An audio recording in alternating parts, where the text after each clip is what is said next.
Un Sénégal nouveau, une république nouvelle, oui, une république où ce drapeau aura un sens. J'ai entendu dire par les gens du palais que oui, Macky Sall est le candidat des Blancs. De quel Blanc? Ils devaient avoir honte de parler comme ça. Moi, je ne suis le candidat que du peuple sénégalais. Je suis un homme libre. Je ne suis l'otage d'aucun groupe de pression. Je serai le président de toutes les Sénégalaises et de tous les Sénégalais.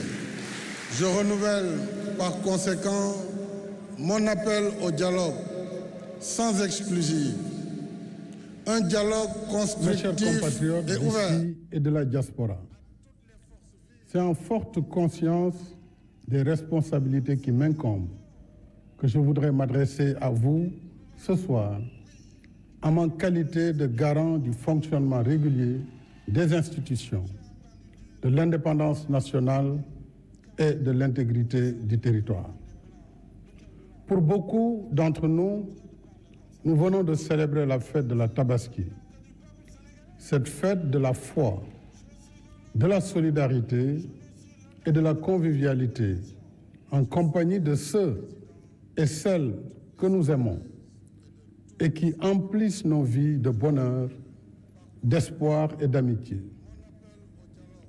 Pour certains de nos concitoyens, cependant, la fête s'est déroulée dans l'ombre du deuil parce que leurs chers enfants faisaient partie de ceux et celles qui ont perdu la vie dans des violences insoutenables, injustifiables et inexcusables. Des violences qui ont mis à l'épreuve notre cohésion sociale et notre longue et enviable tradition de paix et de stabilité en Afrique. Vous aurez donc compris la tristesse et la douleur qui sont miennes. Vous comme moi, nous n'étions pas cette année dans le même état d'esprit par lequel nous honorons et célébrons la fête du sacrifice. Permettez-moi de m'incliner à nouveau devant la mémoire de nos enfants qui ont tragiquement perdu la vie sous les effets brutaux de la violence et de renouveler mes condoléances à toutes les familles éplorées et à la nation tout entière.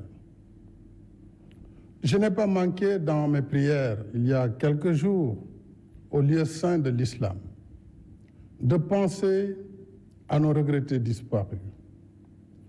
Aucun de nos fils, aucune de nos filles ne doit payer de sa vie les désaccords qui s'expriment dans nos sociétés. La vie de nos concitoyens ne peut être sacrifiée sous l'autel d'intérêts politiques. Nous avons l'obligation de protéger la vie et la dignité de tous les Sénégalais, de toutes les Sénégalaises. Devant l'insoutenable, l'innommable, la prise de parole n'est pas toujours facile.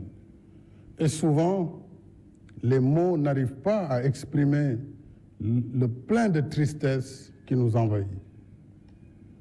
Nous avons vécu des événements particulièrement graves, marqués par une violence sans précédent, occasionnant des morts et des blessés, ainsi que la destruction massive de biens publics et privés.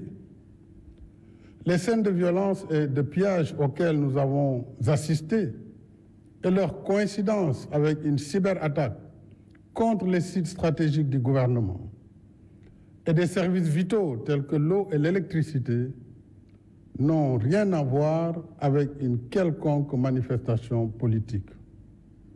Rien, ni aucune revendication ne saurait justifier qu'on tue, qu'on diffuse des messages de haine et de violence dans les réseaux sociaux, qu'on saccage et brûle des biens publics et privés, y compris des moyens de transport, des commerces, des lieux de culte, des domiciles, des consulats, des ambulances, même un corbillard, des universités et des écoles, comme pour éteindre la lumière du savoir réduire au silence notre élite et notre relève scientifique et intellectuelle et plonger notre pays dans les ténèbres de l'obscurantisme. L'objectif funeste des instigateurs, auteurs et complices de cette violence inouïe était clair: semer la terreur, mettre notre pays à l'arrêt et le déstabiliser. C'est un véritable crime organisé contre la nation sénégalaise, contre l'État, contre la République et ses institutions. Face à ces actes inadmissibles, l'État est resté debout et le peuple sénégalais, attaché à son vivre ensemble, a refusé de tomber dans le piège de cette machination insurrectionnelle aux antipodes des valeurs démocratiques et qui visait à s'emparer du pouvoir par la violence et détruire notre modèle de société.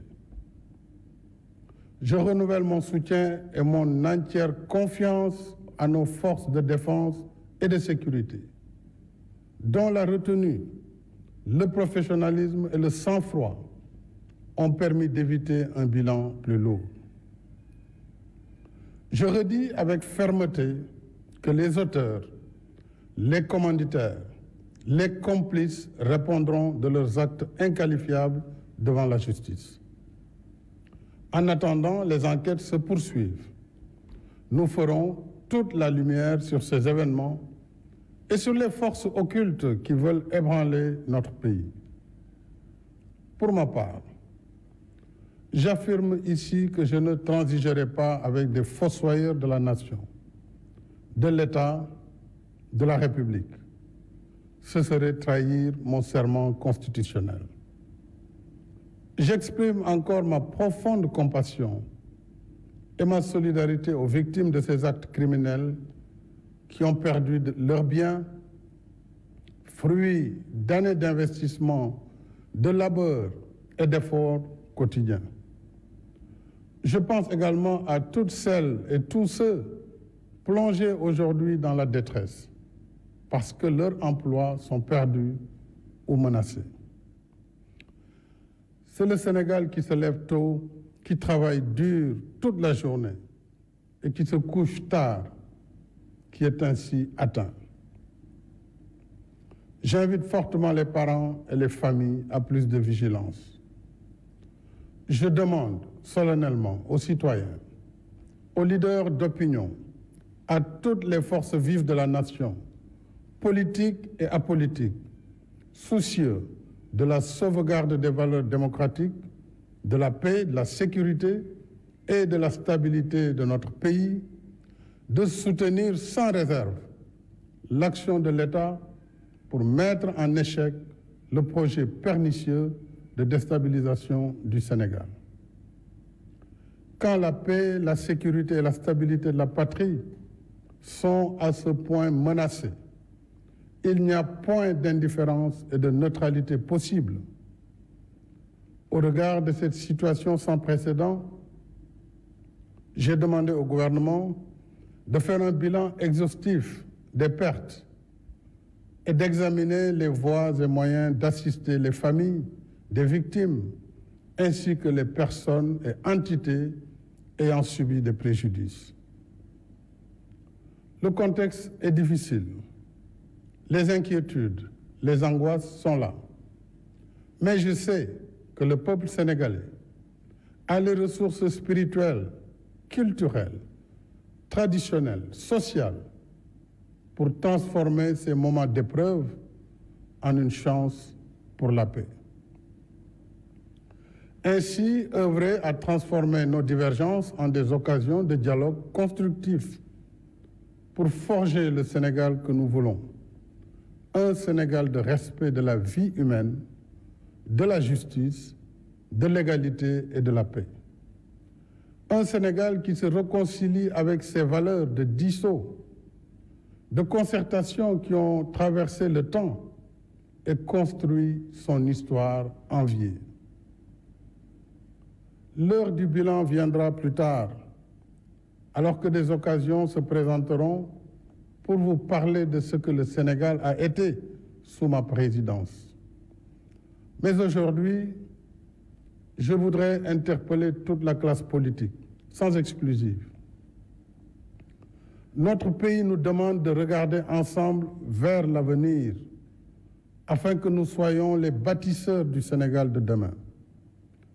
Consolidons les forces de nos institutions tout en remédiant à leurs faiblesses. Abandonnons les postures populistes, nihilistes, extrémistes qui tentent de présenter notre pays comme un désert sans loi. Chaque nation peut être éprouvée, chaque société peut être traversée par des tensions. Mais voici plus de 60 ans que nous œuvrons à construire un Sénégal selon nos valeurs de paix et de solidarité. Des jalons ont été posés par mes prédécesseurs. Continuons à bâtir sur ces acquis et éloignons-nous des radicalismes qui veulent faire de la violence l'arbitre principal de nos différends. Nous pouvons être des adversaires, mais jamais des ennemis. C'est pour cela qu'après le dialogue national réussi, que je salue encore, ma main demeure tendue à toutes les voies de bonne volonté pour continuer d'échanger sur les bonnes idées, les bonnes propositions qui nous permettront de faire advenir un Sénégal de bâtisseurs et non de casseurs, d'asseoir une paix durable, de réussir des élections apaisées dont les résultats seront acceptés par tous le lendemain du scrutin. Cette vision de nous-mêmes comme un peuple ancré dans la paix et la stabilité n'est pas une utopie, même si notre histoire politique a rencontré quelques moments de fragilité, de tension. Notre force a été d'avoir toujours su trouver les mots, les paroles, les rencontres pour converser, pour penser ensemble les plaies, guérir ensemble les maux. Et depuis mon investiture à la magistrature suprême, mon gouvernement et moi n'avons ménagé aucun effort pour renforcer l'unité nationale, consolider les acquis de notre démocratie et le respect des droits de l'homme. Nous n'avons cessé de relever les défis liés au développement économique et social. Nous avons un bilan qui amène nos adversaires, même ceux parmi les plus virulents, à reconnaître que nous avons fait progresser le Sénégal. Mais aujourd'hui, ce n'est pas sur le bilan de nos réalisations que je veux surtout m'appesantir.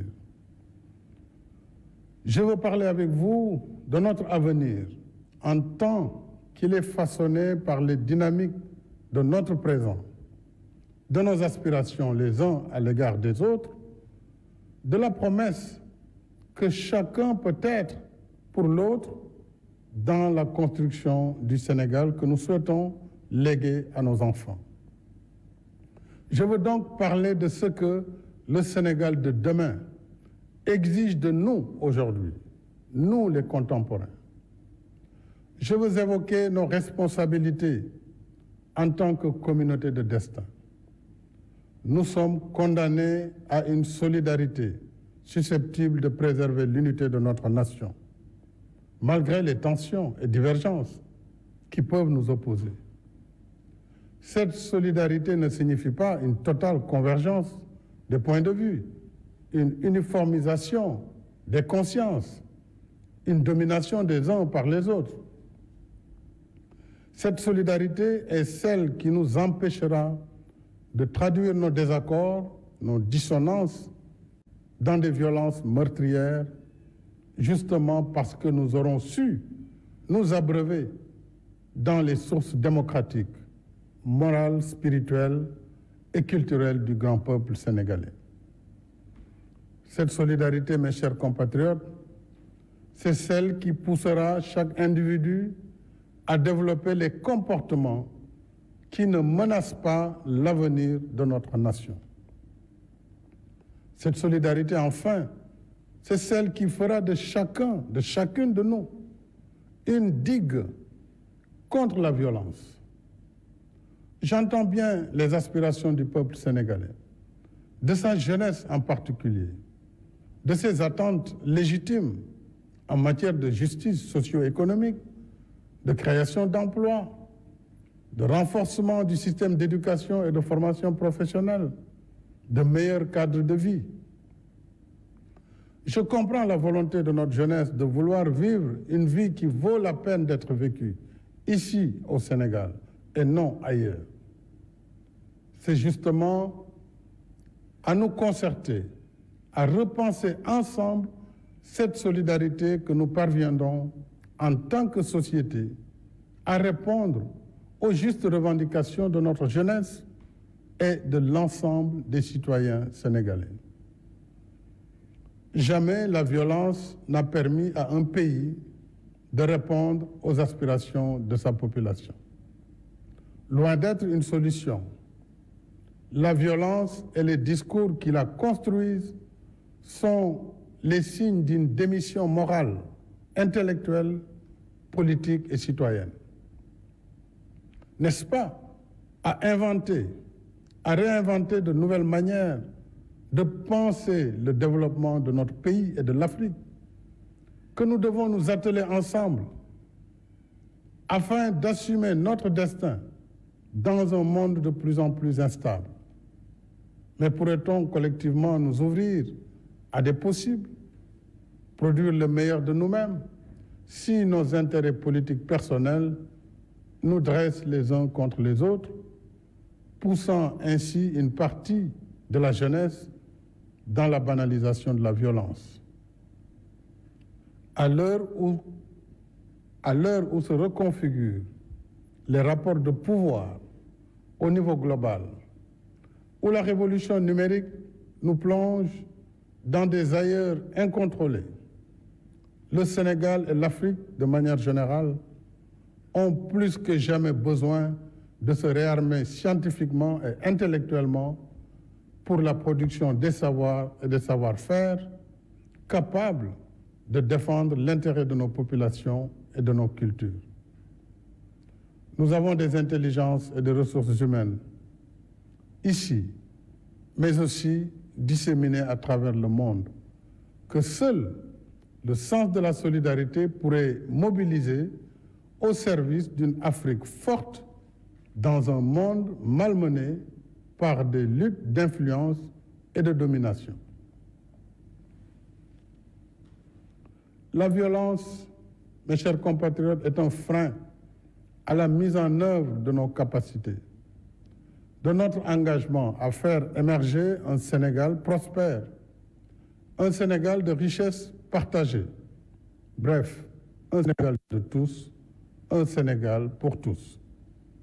C'est fort de la conviction d'un Sénégal enraciné dans les vertus de la paix et du dialogue que j'ai appelé à l'organisation d'un dialogue national ouvert, pluriel et inclusif. Je ne saurais assez remercier le coordonnateur de ce dialogue national, ainsi que les présidents et rapporteurs de commission, de même que tous les participants, sans exception, qui ont su mettre le Sénégal au-dessus de tout pour produire en un temps record des recommandations fort stratégiques sur les différentes dimensions de la vie sociale, politique, économique et culturelle de notre pays. Je salue les conclusions très positives du dialogue national, dont la mise en œuvre débutera cette semaine par la saisine de l'Assemblée nationale pour la modification de certaines dispositions de la Constitution et du Code électoral, entre autres. Mes chers compatriotes, s'agissant de l'élection présidentielle du 25 février 2024, je tiens à ce que le gouvernement prenne toutes les dispositions pour une bonne organisation du scrutin, comme par le passé.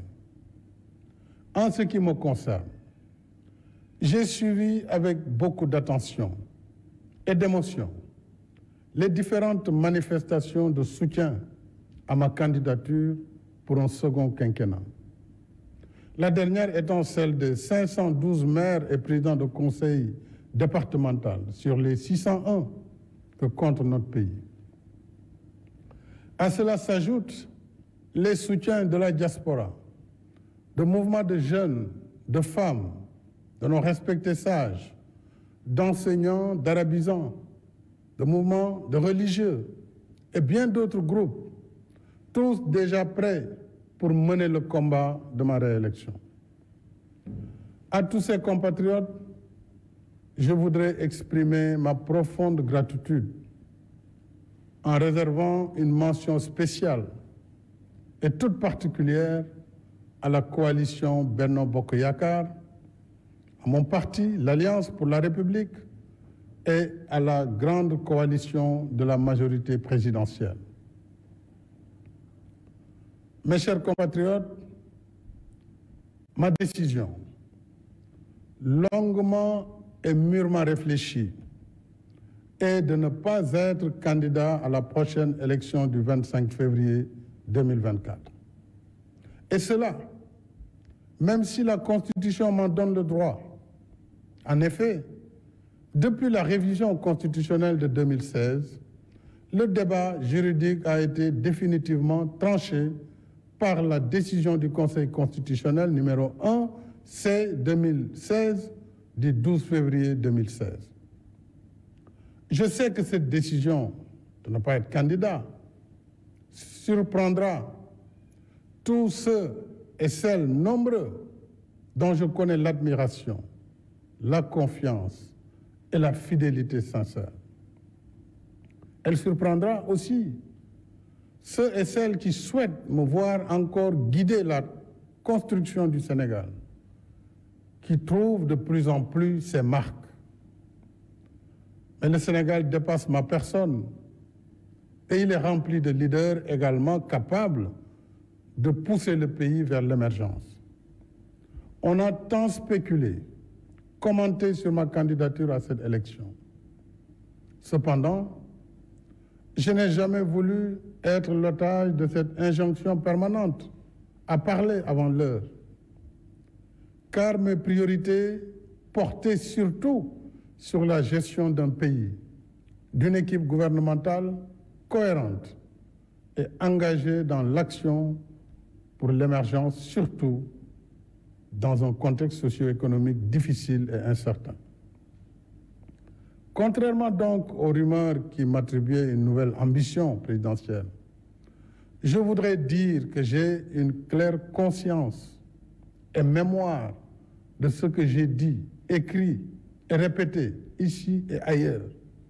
C'est-à-dire que le mandat de 2019 était mon second et dernier mandat. C'est cela que j'avais dit et c'est cela que je réaffirme ce soir. J'ai un profond respect pour les Sénégalais et les Sénégalaises qui m'ont lu et entendu. J'ai un code d'honneur et un sens de la responsabilité historique qui me commande de préserver ma dignité et ma parole. Je rends ici un hommage à mes prédécesseurs, les présidents Léopold Sédar Senghor, Abdou Diouf et Abdoulaye Wade, dont les parcours sont bien sûr différents, mais qui ont contribué chacun à construire l'image de ce Sénégal démocratique qu'il faut perpétuer. Je ne saurais faire moins. Et d'ici la transmission du pouvoir au futur président de la République, Inch'Allah, le 2 avril 2024, j'assumerai avec responsabilité et fermeté toutes les charges qui incombent à ma fonction. En vertu du mandat que vous m'avez confié et en étroite cohérence avec mon serment constitutionnel, je continuerai de consacrer toutes mes forces à défendre sans faille les institutions constitutionnelles de la République, le respect des décisions de justice, l'intégrité du territoire, la protection des personnes et des biens. Je resterai à vos côtés, à votre écoute et au service de la République et de la nation. Nous avons des réalisations indéniables et un potentiel incroyable. Mais soyons vigilants et conscients des difficultés, des obstacles qui sont réels et de l'activisme des ennemis de l'intérieur et de l'extérieur. L'enjeu essentiel pour moi, c'est que notre cher Sénégal, ce pays que j'ai à cœur, que vous avez à cœur, garde le cap vers l'émergence dans la voie de l'action, de la paix, de la stabilité, du respect du droit, de l'ordre public, dans l'unité nationale et la cohésion sociale. Cela exige de chacune, de chacun de nous, l'adhésion à notre modèle de société fondé sur la démocratie, la liberté, le respect de nos valeurs socio-culturelles, le respect de ce vivre ensemble qui a su jusqu'ici nous rassembler, le respect de nos religions, de nos confréries et de nos guides religieux.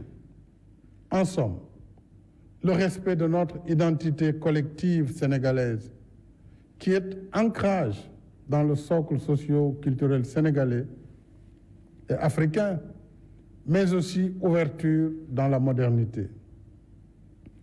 C'est seulement ainsi que nous pourrons poursuivre ensemble, épaule contre épaule, notre élan commun vers notre destin commun, fidèle à notre devise nationale. Un peuple, un but, une foi. Vive la République et vive le Sénégal.